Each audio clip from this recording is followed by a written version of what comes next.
Today on Inevitable, our guest is Hannah Bebbington, Head of Deployment at Frontier. Frontier is an advanced market commitment created in 2022 to purchase an initial $1 billion or more of permanent carbon removal by 2030. It was founded by Stripe, Alphabet, Shopify, Meta, and McKinsey. In the last 2 years, Frontier has emerged as a force in carbon removal buying. The portfolio of companies that they are buying from is a who's who of innovators that are pushing the envelope on what's possible in carbon removal, many of whom have been guests on this show in the past. I was interested to catch up with Hannah to get more details on how they have constructed their program, hear what she and Frontier have learned so far, and to hear her take on the state of carbon removal. But first, from MCJ, I'm Cody Sims, and this is Inevitable. Climate change is inevitable. It's already here. But so are the solutions shaping our future. Join us every week to learn from experts and entrepreneurs about the transition of energy and industry. Hannah, welcome to the show. Thanks so much for having me. Well, Hannah, I'm really excited to have this conversation because though we've known many of your colleagues at Stripe for many years, I don't think, amazingly, we have had anyone on from Stripe since Frontier launched. And Frontier feels like such a stalwart in the carbon buying space at this point that it's kind of surprising to me. So here you are. Welcome to the show. Yes, thank you. We've been busy. Indeed, you have. For those who aren't familiar, and maybe you'd have to be living under an enhanced rock to have not been familiar, but maybe describe what Frontier is. Frontier is an advanced market commitment to buy about $1 billion of permanent carbon removal to be delivered in this decade. We are a group of very large and now also very small buyers who are interested in using our role as a buyer in this market to actively accelerate carbon removal technology development. We do this by buying from the types of technologies that we would like to see exist in a gigaton scale 2050 future. So we started Frontier really to solve what is commonly known as the chicken and the egg problem in carbon removal. We know the world is going to need permanent gigaton scale carbon removal in order to limit global warming. And yet most carbon removal technology today is still super small scale and really, really expensive. So it's hard for buyers to buy these types of tons or to buy from these types of technologies. It's expensive. It's technical. There aren't clear corporate guidelines for it. And yet, without a clear buyer, a lot of these carbon removal technologies can't get out of the lab and into the field. They can't deploy at any scale, and they can't raise the capital needed to fund that deployment. And so the chicken and the egg problem is it's small and expensive, and yet without buyers, it can't escape being small and expensive. And so that's why we launched Frontier, to really be a buyer of first resort for the types of carbon removal tech that we would love to see scale. Why is that strategic for the various companies that are members of the Frontier Consortium to do? What's the point of buying something while it's too expensive and can't scale? A lot of the buyers that come to Frontier are really thinking about their corporate climate commitments in a very long-term way. They are saying that our organization wants to have net zero emissions by 2030 or 2040 or even 2050. And as we look to what that both means radically reducing the emissions that we emit, that's about sort of 80% of climate change mitigation, but also doing some significant portion of that with carbon removal. That's the net part of the net zero equation. And yet, when you go to the market, and certainly in 2022, when we launched Frontier, you go to the market, there weren't that many options. And so a lot of organizations bounded together, built this coalition that is Frontier to say, we want to buy from the types of technologies today to ensure that in this decade, we can start to get technologies into the field, learn what works and what doesn't, so that when our net zero dates come due, there is high quality, permanent carbon removal that's at scale and that's cheap. So we can actually use it as part of our corporate climate programs. So these are companies that are taking a long-term view on the problem and are saying, hey, if we're going to hit the goals we've set for ourselves 15, 20, 30 years from now, we know there's not enough supply of technology to help us do that available today. And we may be buying stuff that's kind of too expensive today, but it puts us in the front seat to be able to buy it in the future. And we're going to help it kind of grow along the way. Is that what I'm hearing you say? That's totally right. And that long-term thinking is not that unique. The mission of Stripe is to grow the GDP of the internet. That is very long-term thinking. Google obviously has played a very important role in the scale up of renewable energy and in writing a lot of the original VPPAs. And so we see this type of sort of ambitious, forward looking culture represented in a lot of the companies that end up joining or starting Frontier. So these are the types of organizations who have that forward looking point of view and can say, what do we want to do for the carbon removal market in order to ensure that over the next 5, 10, 20, 25 years, we're seeing this market scale in a way that we think will help us ultimately reach our climate goals. The idea there is if you believe the pie is going to get a whole lot bigger, invest in helping to grow the pie right now. And the slice you have just becomes a bigger slice by default, as opposed to trying to sit back and assume that the pie will someday magically appear. A lot of the organizations, the buyers that originally founded Frontier, are really thinking proactively, how do we make sure the type of carbon removal technology that we would like to see at gigaton scale in the future exists today? And we have to be a buyer of first resort for those types of technologies. And so we Stripe, we Google, we Shopify, we need to buy carbon removal today, even if it's hundreds or thousands of dollars a ton, because otherwise this carbon removal technology will not be able to come to market, will not be able to scale, and we will ultimately not have the portfolio of solutions that we need in order to stabilize global temperatures in the future. And these are the types of organizations that are happy to do that. Frontier is $1 billion commitment between now and 2030, if I understand correctly.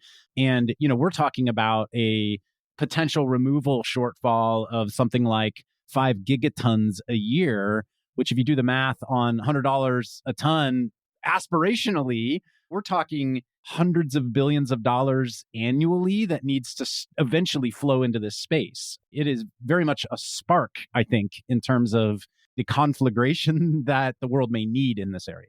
That's right. We like to say that $1 billion is at once a very large and very small amount of money. So when we launched Frontier in April of 2022, fewer than 10,000 tons of permanent carbon removal had been done anywhere. And so $1 billion was a massive scale up of the market. Hundreds of X. And yet you're right. As you look to 2050, we're going to need hundreds of billions of dollars spent every single year in procurement.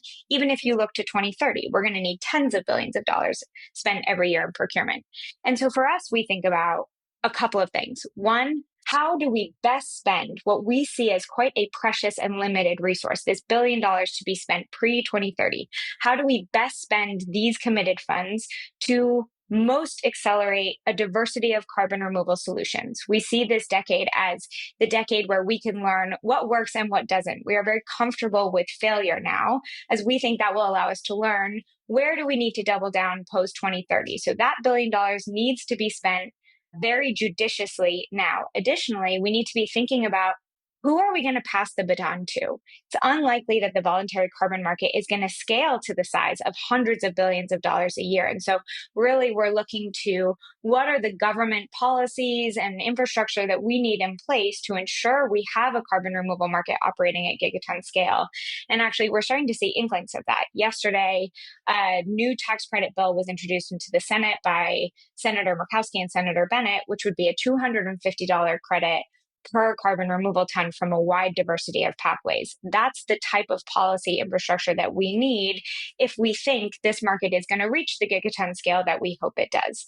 And so the role of buyers today and the role of our $1 billion today is to say, let's get technologies out of the lab, into the field, understand what works so we have something real to pass to the government. Hopefully, it's also incentivizing the picks and shovels that need to emerge around the ecosystem as well. So things like measurement reporting and verification technologies, credit offering technologies. I'm sure you have a whole list of these types of things that need to emerge around the industry that may not be direct removal methodologies themselves, but are necessary for the ecosystem to evolve.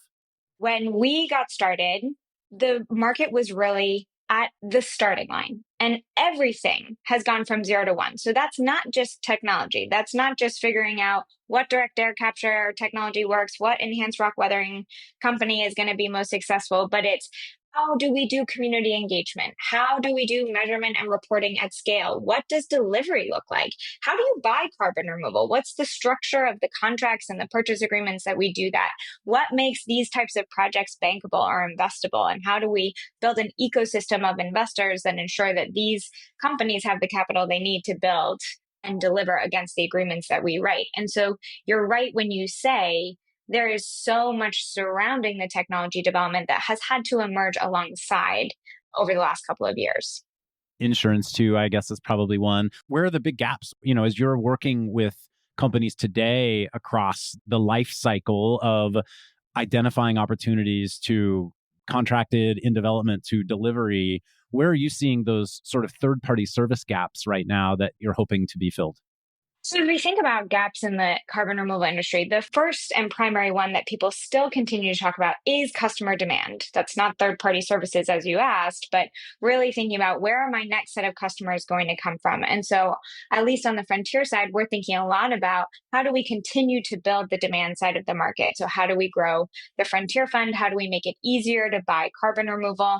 That comes in multiple different forms. You can buy carbon removal through the Frontier website today. You can join as a member. And we also publish all of our contracts and points of view on different types of companies so that organizations can kind of follow suit.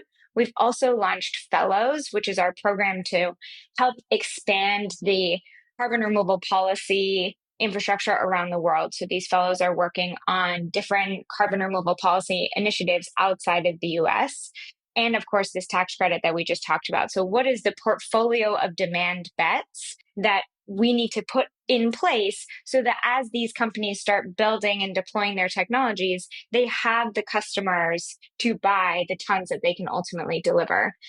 Next from that, the second big gap in this market is really investment. We need to find the investors who can take these technologies from seed stage all the way up to megaton scale. So who are the investors, who are the equity investors, who are the debt investors, who are comfortable with carbon removal, who are hard tech investors, understand the timelines required to get this technology developed and to scale, who are willing to kind of go the distance alongside the carbon removal technology companies.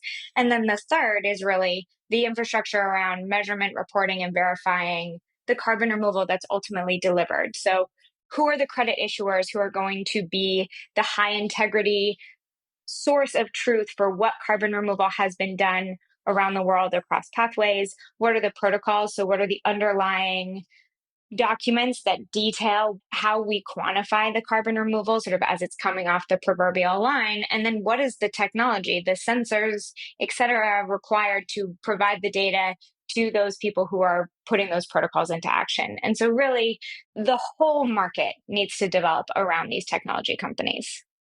Let's talk a little bit about your background, Hannah. This is such an emerging field. You clearly have become one of the experts in this space as it has evolved. How did you get there? I've always been interested in building new markets, building new companies. And I worked in consulting after graduation. I then went to Impossible Foods, where I focused mostly on international expansion. I've dabbled in venture, and working on some aspect of the climate change problem has been a thread throughout that journey for me.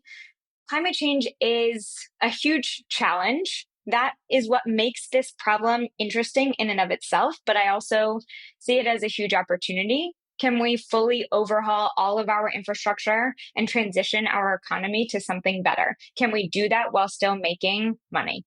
I started to work in carbon removal 4 years ago when Stripe made its initial $1 million pledge to buy carbon removal. And really, I came to this space because the science was and still is pretty clear that we're going to need gigaton scale permanent carbon removal. And yet we were so far behind compared to that target, so woefully underfunded in the space. We were right at the starting line. And so I was interested in both the technology development and the market development that was going to be required to get this solution to scale. And today, your role at Frontier is head of deployment. What does that entail? I like to think that I've had two chapters in my time at Frontier. When I joined 4 years ago, I worked very closely with Nan Ranzelhoff on thinking about what is an advanced market commitment for carbon removal? How would we structure this organization? How might we raise $1 billion? What is this even going to look like and bring this organization into the world? We get to raise the money. And now I have the privilege of thinking a lot about how do we spend those committed funds. And so in my work, my team thinks about who are the carbon removal suppliers who are most likely to be part of that 2050 portfolio. Where do we find them? How do we diligence them? How do we get our buyers on board? What's the structure of the agreement that we write with this portfolio of companies? And we are not investors. We are buyers. Frontier is about buying permanent carbon removal. And yet, given our focus on the future potential of technology, our team looks and feels kind of like an early stage venture firm. So we're always talking and sourcing with new companies. Let's step back to the work you said you first did with Nan as Frontier was getting launched. And you said, hey, we need to kind of come up with what is an advanced market commitment and how do we get buyers on board. Did you use anything as your model for that? What was sort of the inspiration to create that structure in the first place? We borrowed the advanced market structure from public health. So AMCs historically have been used to increase the distribution of new vaccines to developing countries. It solves the market problem of who is going to buy my X product or good if I build it. So in the vaccine world, that's really pharmaceutical companies saying, if I were to develop a slightly less efficacious drug that's much cheaper, who would ultimately buy that product? And so philanthropists and governments step in to say, we will buy your drug if it meets X target spec, and then distribute that equitably to other countries. We are applying this advanced market commitment structure to carbon removal and really to any technology in the climate space for the first time to solve a very similar problem. So the problem with carbon removal technologies and the reason why they hadn't yet been able to scale was the same question. Who's going to buy my carbon removal if I deliver it? And so the idea behind Frontier is to say, we will be a buyer of first resort. We will be the organization that will buy carbon removal if delivered according to a certain set of target criteria between now and 2030. So that was 2022. It's now, the end of 2024, and you have, I think, contracted almost $350 million worth of removal for something like 635,000 tons of CDR across 43 different projects. That's an incredible amount of work that you've had to do. Describe a bit what it is like to figure out which of these projects are credible. Buying that amount of removal across 43 different projects, I presume has call it 2+ years, while also spinning up the project in the first place, is an incredible amount of diligence. So it's worth noting that Frontier has two purchase tracks. We have pre-purchases and we have offtakes, and it looks and feels a little bit different in each of these tracks.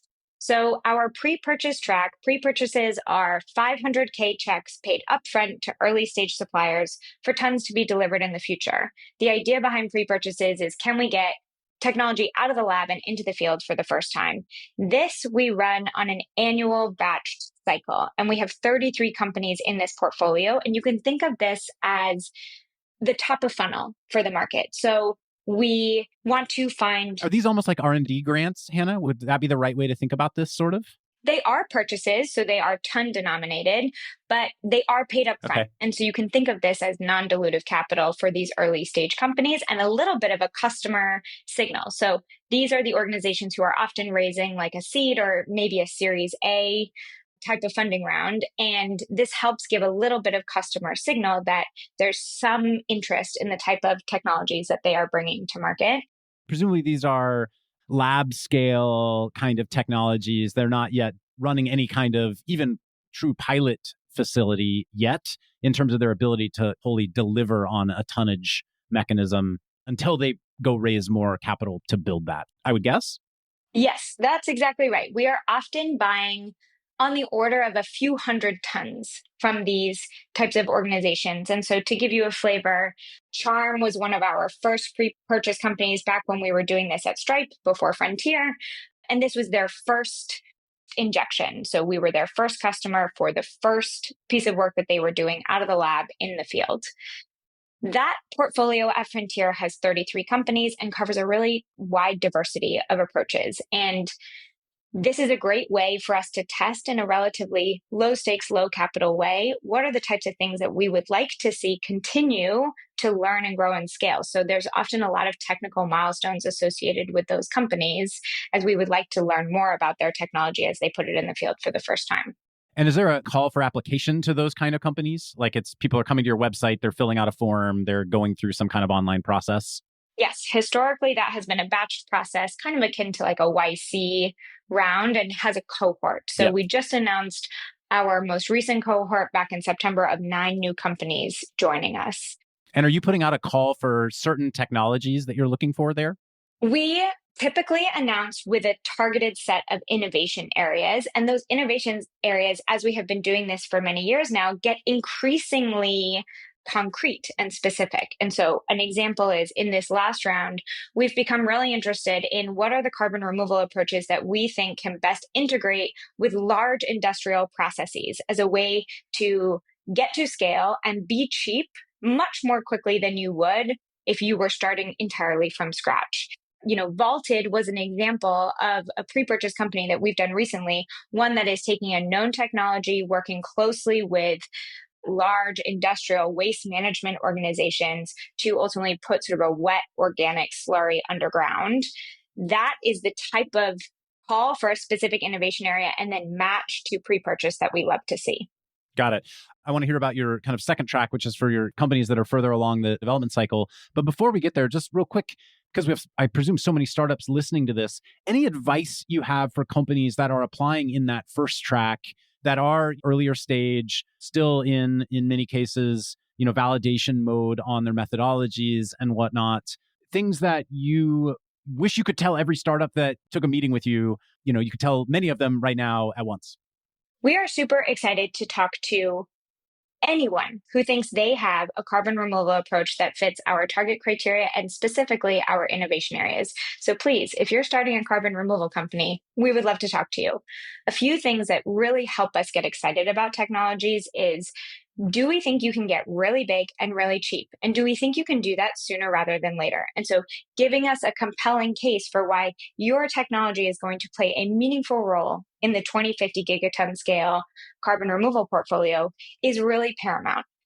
That said, we have lots of organizations that apply to us who get rejected, who get lots and lots of feedback from our process and come back again and do make it into our portfolio. And so I would say we're excited to talk to you today, and we're excited for this to be potentially a long relationship where we get to know your organization and can help you develop your technology along the way. Hannah, most of the companies that I see that are working with Frontier look like technology startups. They are not typically academic projects. They're not typically big company sort of side projects. They are independent companies, usually with a handful of founders, and are looking to be an independent entity. Is that part of your criteria in a specific way? Not at all. And actually, we are really excited about organizations that either aren't startups themselves or have tie-ins to large industrial partners. And so I think this has been a call for innovation. You're right to say that you haven't seen a lot of this, but it's something that we would really love to see a lot more of. That said, we have some examples of this. So we have done an offtake agreement with Stockholm Exergi. That is a large bioenergy facility in Sweden. They provide district heat to most of the residents in Stockholm. So very, very much not a startup. We do, on the other side, do pure play startups. So we've done an offtake agreement with someone like an Heirloom who's building a direct air capture company sort of from the ground up, and everywhere in the in-between. So we have lots of folks in the middle, like Vaulted, like Charm, like Lithos, who all get their feedstocks from large industrial players. Lithos works with lots of quarries around the Southeast in the United States, for example. And so for us, what we care really deeply about is doing carbon removal at large scale and at affordable prices. Large industrial companies have built lots and lots of infrastructure. They operate at scale. They operate very, very efficiently. And to the extent carbon removal can piggyback on some of those processes, whether it's waste management, whether it's quarrying, whether it's bioenergy, et cetera, we think that's a really compelling path for carbon removal scale. For any listeners who want to double click into any of those companies that Hannah mentioned, each of Charm Industrial, Vaulted, Heirloom, and Lithos Carbon have been on the pod. So you can go back into the archives and listen to those founders talk about their solutions. Great, super helpful and instructive, particularly hearing that it's not just sort of a venture-backed startup. But I did hear you say you're looking for things that can get to high volumes very quickly, which to some extent would orient you to organizations that are seeking to find scale to their solutions, right? Which to some extent requires a bit of entrepreneurial wiring to maybe look for that as well. Yeah, and just to be very clear what we mean, it's not to say that we prioritize tons delivered at scale in this decade. Rather, we're thinking about organizations that have this ambition, this gigaton scale ambition, and are pursuing a technology approach that we think can get to greater than 500 million tons a year in scale. And what we mean by that is you are not limited by your feedstocks, you are not limited by your physical footprint, you are not limited by energy, you are not limited by cost. We think there is a path for you to be at scale in the future, rather that you have to be at scale today. Hey everyone, I'm Yin, a partner at MCJ, here to take a quick minute to tell you about the MCJ Collective membership. Globally, startups are rewriting industries to be cleaner, more profitable, and more secure. And at MCJ, we recognize that a rapidly changing business landscape requires a workforce that can adapt. MCJ Collective is a vetted member network for tech and industry leaders who are building, working for, or advising on solutions that can address the transition of energy and industry.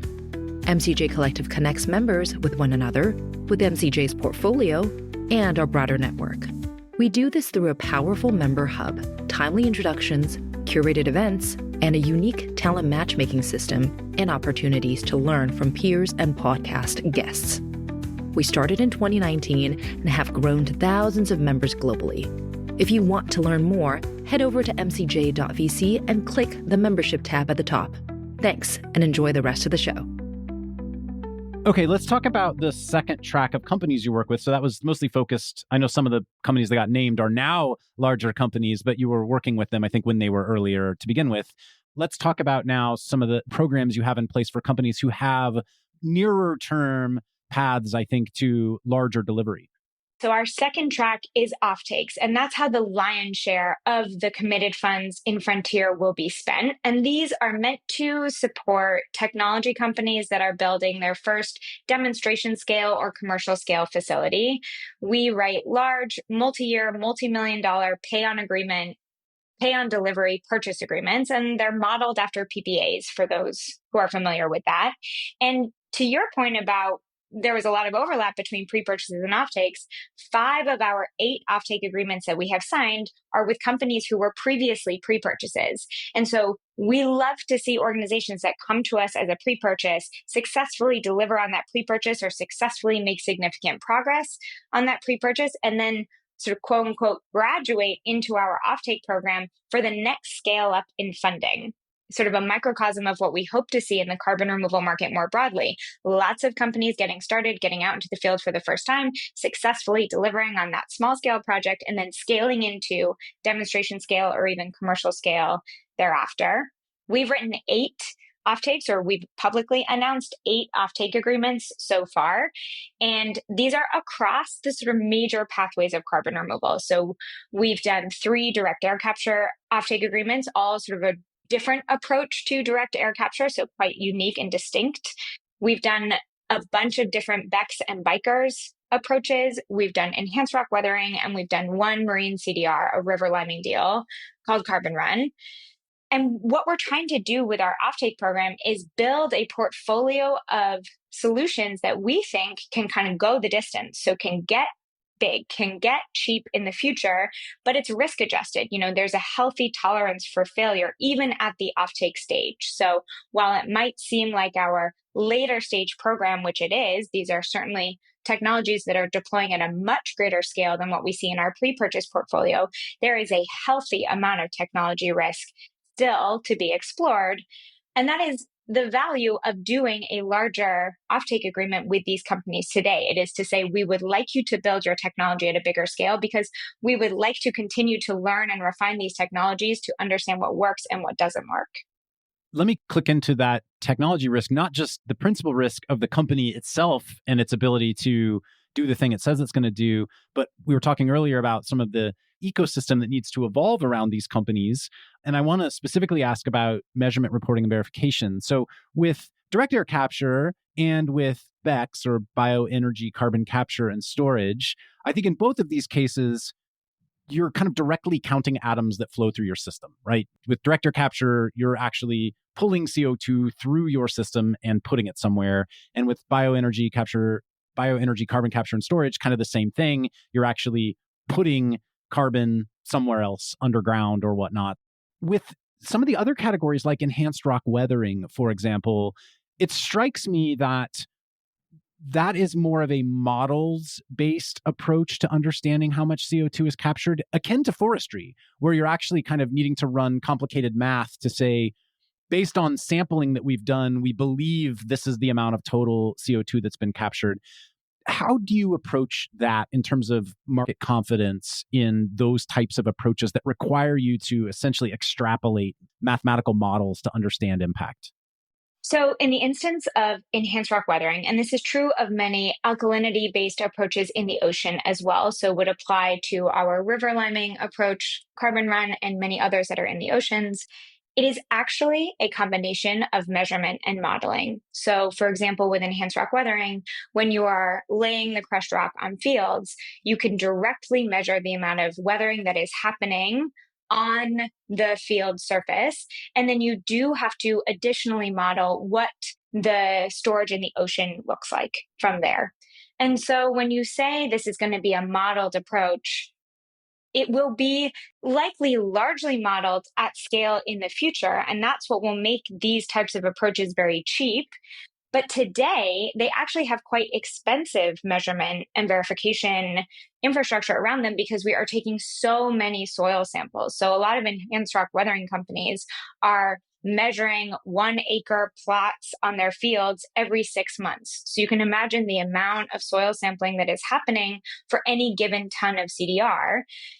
We, as buyers, like to pay for that expensive MRV, in part because we would like to increase the data sets that exist to inform the models. So ideally, a lot of the enhanced rock weathering or even ocean-based approaches today take lots and lots and lots of measurements so that we can build a high degree of confidence in those measurement models for the long term. And that's how these pathways get cheap. And so today, as a first buyer in these types of pathways, we see it as our responsibility to be increasing the overall understanding of how various feedstocks are weathering in various climates, in various fields, at various temperatures, et cetera, so that we have the best models going forward as we scale these solutions.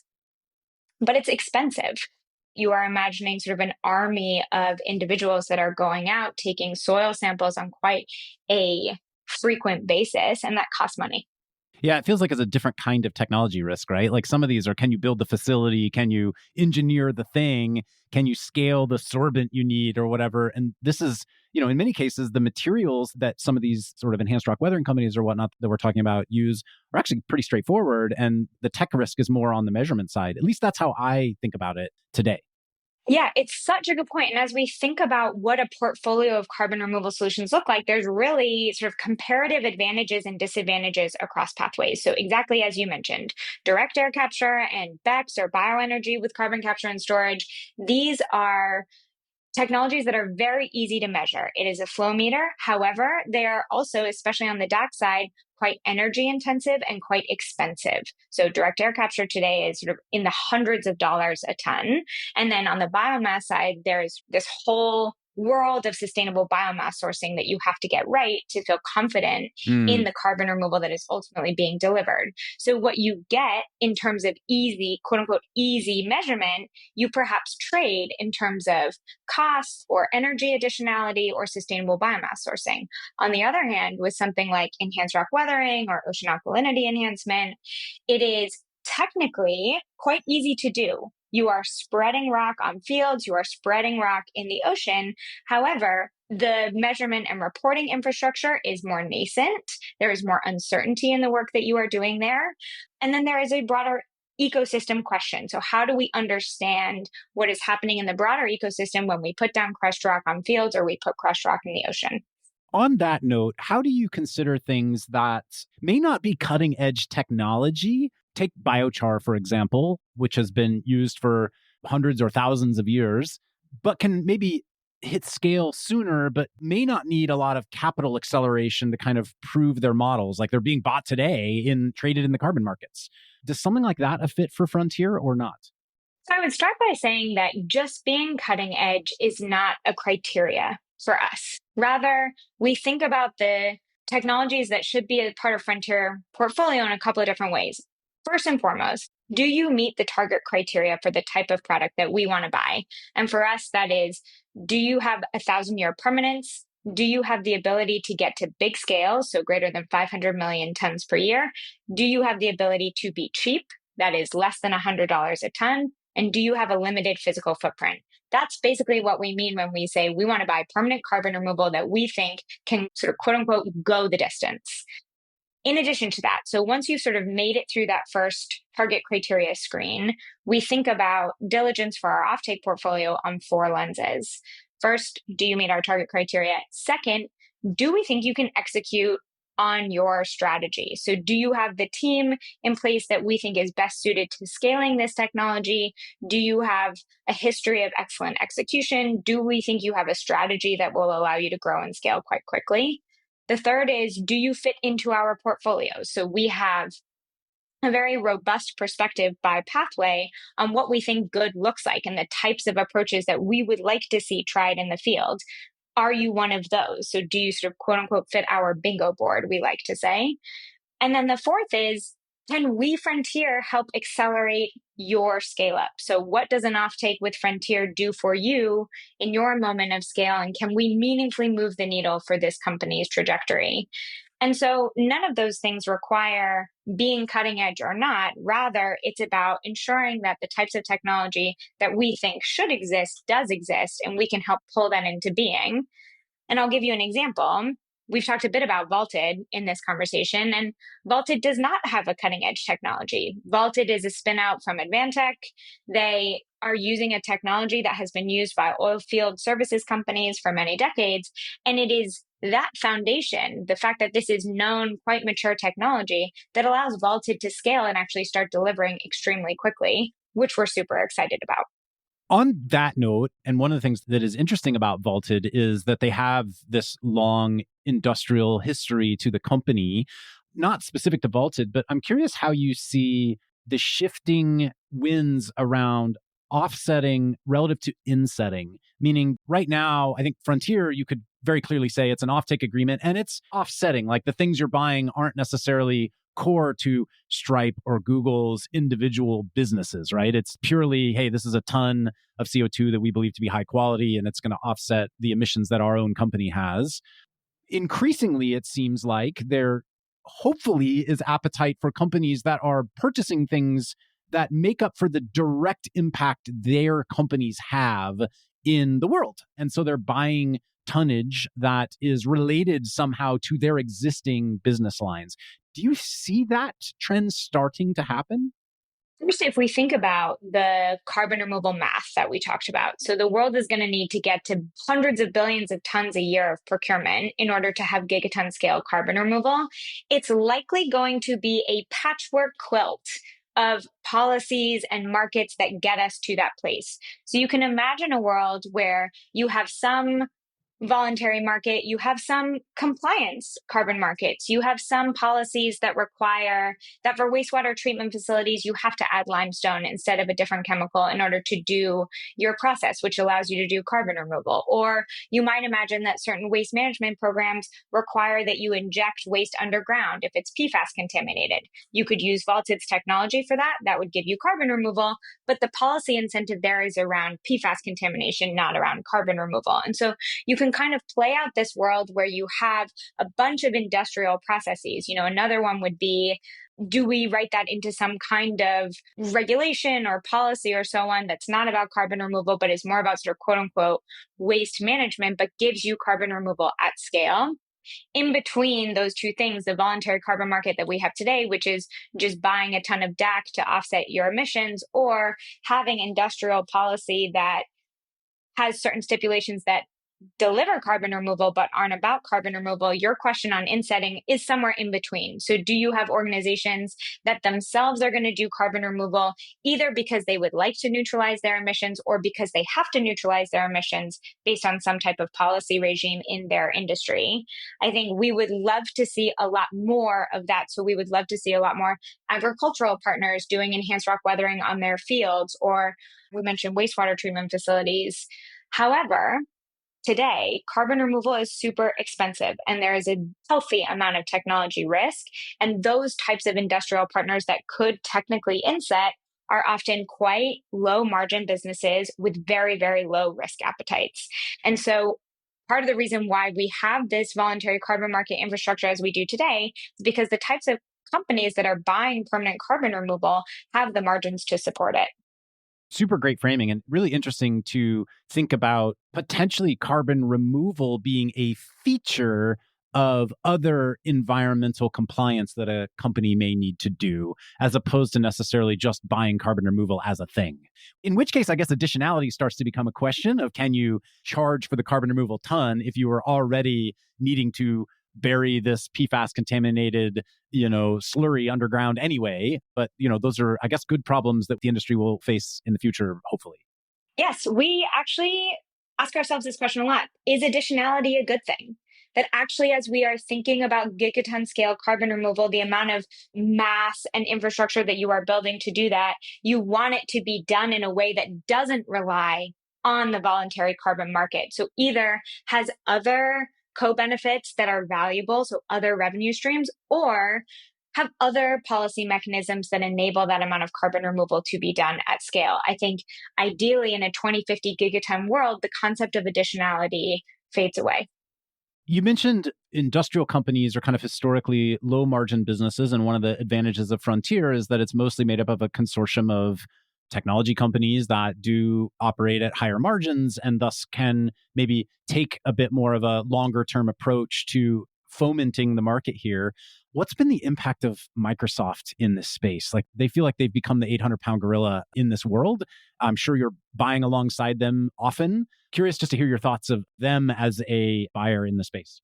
Microsoft is an incredible peer to have in the carbon removal market, can take so much credit for so much of the scale that we are seeing, especially in DAC and in BECS, where they are writing contracts that each individual one is hundreds of millions of dollars. And I think the internal carbon price that Microsoft has set up is what is fueling or powering a lot of these large agreements being written. And that is such a powerful tool that many, many organizations have not implemented. And so we look to Microsoft as really best in class in many ways of how they've structured their corporate climate program, and certainly in the way that they are writing these long, airtight, very robust, very catalytic offtake agreements that are meaningfully getting projects built. And one of the things that we really love, Frontier, we write agreements through 2030, and we write with an extremely diverse portfolio.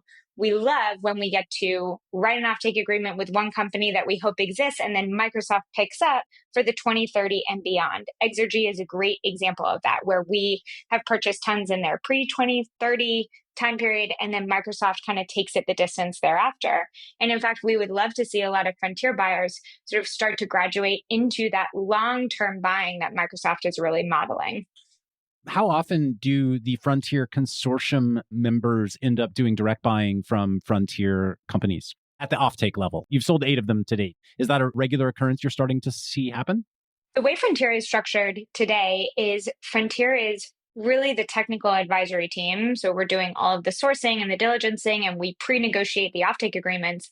But it's very important to note that all of our Frontier buyers are entering into bilateral agreements with our suppliers. They are all identical, but Google signs, Shopify signs, JP Morgan signs directly with these suppliers. And we do this to set up that direct relationship that will hopefully extend much beyond 2030. So as those suppliers are starting to build their next facilities and issue right of first offers and deliver all of their performance reports to these companies, and as Google and JP Morgan and Stripe and everyone is starting to think about their post 2030 strategy, those supplier relationships are in place and can be continued. So they already have individual legals and contracts in place with each of those companies. Presumably, Frontier is helping with the upfront negotiations so that the startups or the offtake sellers aren't having to do separate legal negotiations with 5 or more parties at once, at least for the first round. And then again, as you said, as you grow a relationship, you can start to go bespoke and individual to each individual buyer. That's what I'm hearing you say. Is that correct? Yes, that's right. And getting that offtake agreement has been a huge part of the work that we have done over the last couple of years. So learning how to write long-term offtake agreements for carbon removal companies. So building something that works for carbon removal technology, for carbon removal buyers, and for carbon removal investors. And then you're exactly right. We pre-negotiate a standard offtake agreement. So we actually work from the same template across all of our suppliers, pre-negotiate that and prepare that for all of our buyers who then sign an identical agreement. That offtake agreement has been hundreds of hours of blood, sweat, and tears. And we actually posted it on our website along with all of our notes and annotations because it is our hope that other parties in the carbon removal market, be it buyers or suppliers, can use that as a decent starting point for their own purchases, or even that it can apply to other emerging climate technology categories. So one thing that we found was a lot of the standard offtake agreements that we were looking at before made a lot of sense in commodity markets or in markets where you had a mature technology and a mature market and a mature buyer. That's not yet true of carbon removal, though we would like it to be as soon as possible. And so we kind of had to take those agreements as an inspiration. So read PPAs, but then write our own document that we think made sense for our industry. And do you see it evolving to be bespoke across each of the core methodologies that you're starting to invest in? You mentioned, for example, with BECS, sustainable biomaterial sort of sourcing is like one of the key areas, but clearly that's basically irrelevant for DAC. As you start to think about expanding agreements, do you have essentially different appendices for different methodologies, or do you just redline out certain sections that don't matter? So we work from a standard template for all of our suppliers, and it has been some amount of real work to figure out what is a robust, airtight, bankable offtake agreement that works for DAC, a facility, a box that you turn the lights on for and then it generates carbon removal, versus something more modular and more open system like enhanced rock weathering, where you are continuously spreading rocks on many, many different fields around a large geographic region. We feel pretty comfortable that we have gotten to a place where you can write a carbon removal offtake agreement for a really wide range of suppliers. And to your point on appendices, thinking about how do you use the protocol, how do you use milestones, how do you use conditions precedent, how do you use the project description as places where you can capture what might be unique to one project versus another. I think even within BECS and Bikers, for example, the biomass sourcing constraints that you would have on Stockholm Exergy, where you are thinking about forestry sourcing across all of Europe, is very different than what you would think about for the biomass sourcing of Charm that is taking agricultural residues like corn stover or even forestry residues from the Sierra Nevada region where we're doing forest fire prevention work. So the types of things that you want to protect for and control for are often very bespoke to the project. So we found places where we can customize very distinctly and sort of individually while also maintaining a very standard and consistent agreement. What are some of the kind of key provisions in the offtake agreement? In particular, things that jump to mind to me would be the technology takes longer to mature than you'd hoped. So you have, unfortunately, an under delivery scenario. Another one would be the company can't raise its next round of funding and eventually has to shut down. So essentially a not even under delivery, but non-delivery type of scenario. I assume you're paying on delivery. So to some extent, you're insulated from that, though it obviously impacts your own forecasts and the forecasts that your partners have in terms of the amount of removals they can take credit for. Curious to hear your feedback on some of those areas and anything else you think is highly material in the agreements that your offtake partners need to be aware of as they're working with you.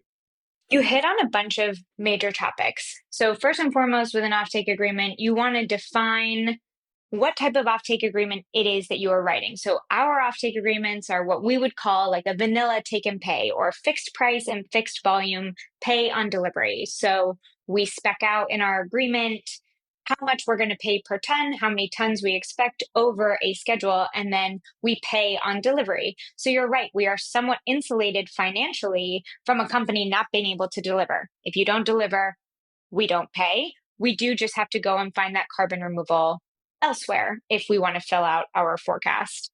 And so because of the nature of that agreement, defining delivery is really important. And a lot of people don't think about that. But in carbon removal, does delivery happen at the time of doing the carbon removal, or does it happen at the time that the carbon removal has been done and measured and verified and issued by your credit issuer? And stored, right? Well, and stored, right, exactly. But once it's been put down the well, then you have to measure it, then you have to have your verifier confirm it, then you have to issue the credits, and that's when we consider it delivered. The second big piece that you brought up that's super important is delivery shortfall and delays. So we are working often with startups, or even if they're not startups, this is first of a kind technology. These organizations are doing something really hard. They are putting something out into the field for the first time. And so we do think delivery delays are inevitable. And so we have structured our contracts to be quite flexible and generous to the idea that it's probably going to have a slower ramp than you think. And what happens when you get delayed? So we give 6-month grace periods on delays, and there's the ability to sort of renegotiate your delivery schedule over the course of our offtake agreement.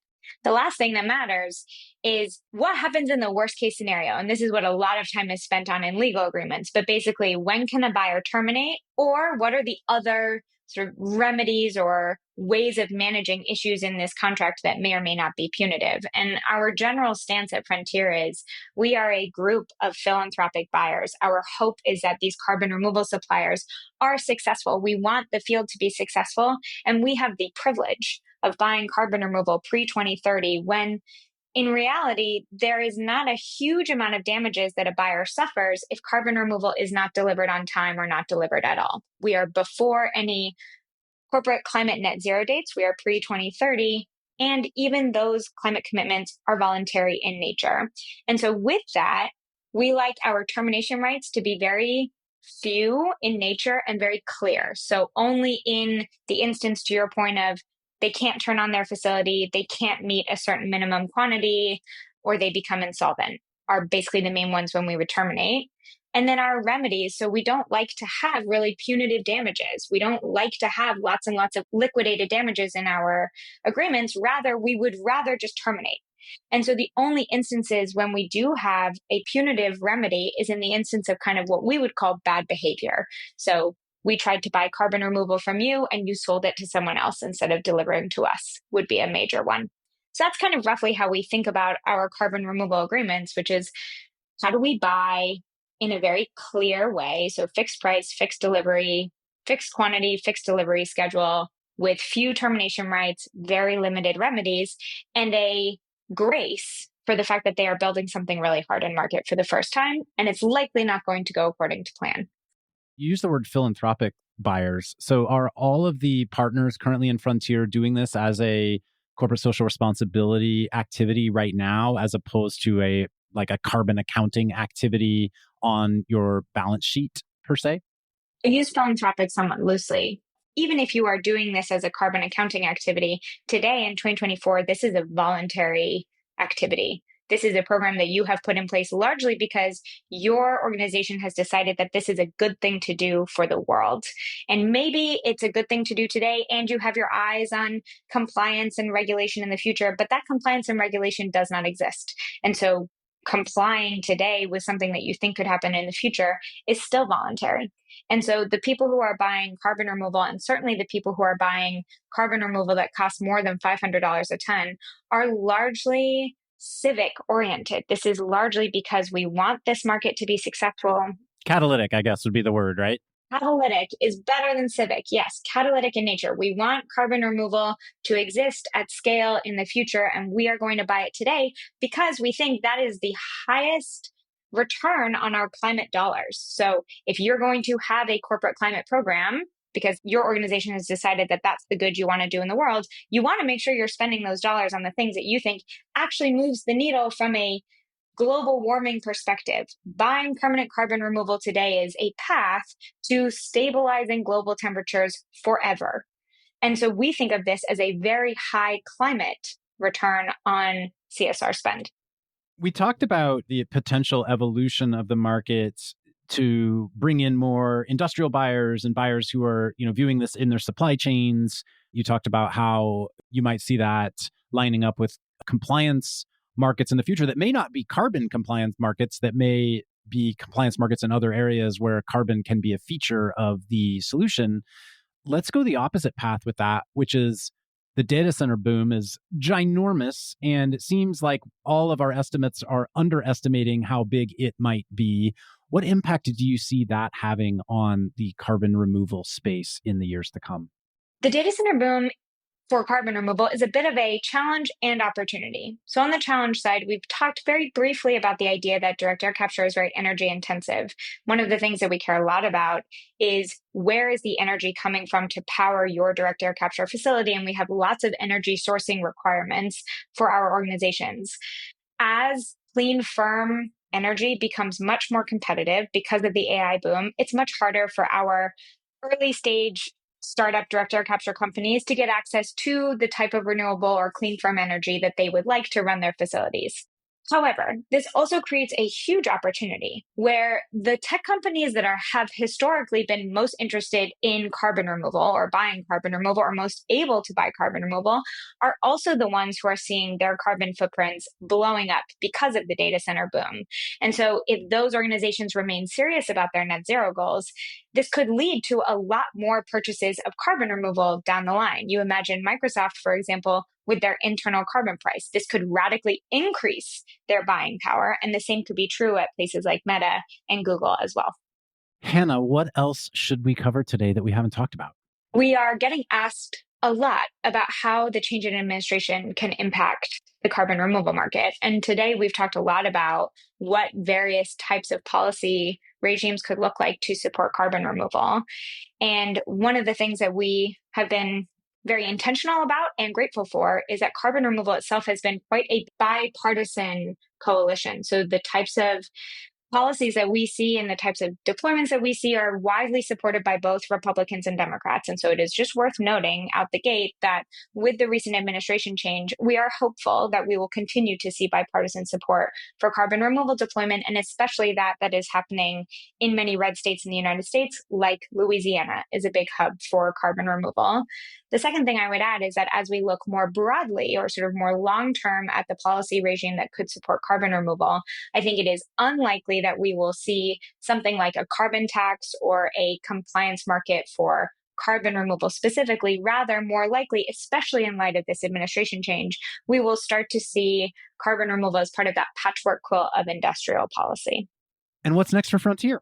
Well, as we think about Frontier, so our goal, as you now know, is to accelerate the technology development and the market development for carbon removal. So we think a lot about both the supply bets that we are making and the demand bets. On the supply side, we hope to end the year at about 500 million deployed. So we'll cross about 50% of our committed funds already being inked into contracts. It is paramount that we spend the remaining 500 million of this fund as effectively as possible. So continuing to write long-term offtake agreements with really great, really compelling carbon removal companies across a variety of pathways.